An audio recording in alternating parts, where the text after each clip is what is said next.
है बच्चों, कैसे हो भाई? सुबह के 5:30 बज रहे हैं।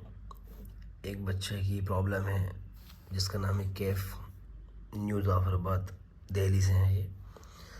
तो इस बच्चे की प्रॉब्लम है कि सर ये क्वेश्चन समझ में नहीं आया, तो चलो मैं समझा दूँ। क्वेश्चन है, in the estimation of countries national income are the following items include, provide reason for each. निम्नलिखित कुछ आइटम्स दिए हुए हैं, क्या नेशनल इनकम की कैलकुलेशन करते वक्त इसको नेशनल इनकम में इंक्लूड किया जाएगा या नहीं? अपना रीज़न बताइए हर एक का। सबसे पहला पॉइंट है, rent free house to an employee by an employer, यानी एम्प्लॉयर द्वारा एम्प्लॉय को रहने के लिए घर दिया गया है। अब ये सुविधा राष्ट्रीय आय में आएगी या नहीं आएगी?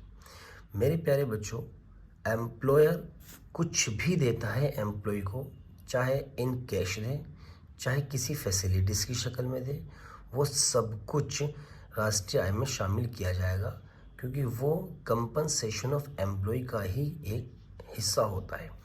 तो इसका आंसर है यस, इट इज़ इंक्लूडेड।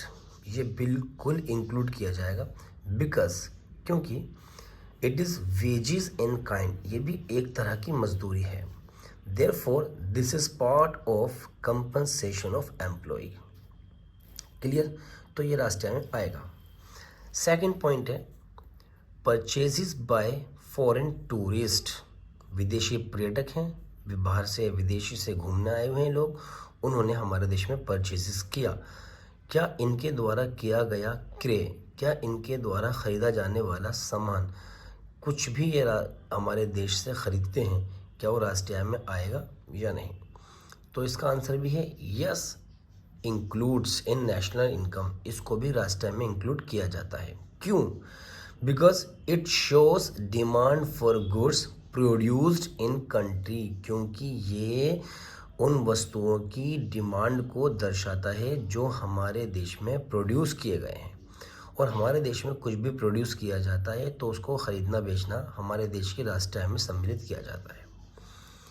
तीसरी इनका पॉइंट था, purchase of a truck to carry goods by a production unit, यानी उत्पादन इकाइयों द्वारा सामान को लाने ले जाने के लिए एक ट्रक परचेज किया गया है।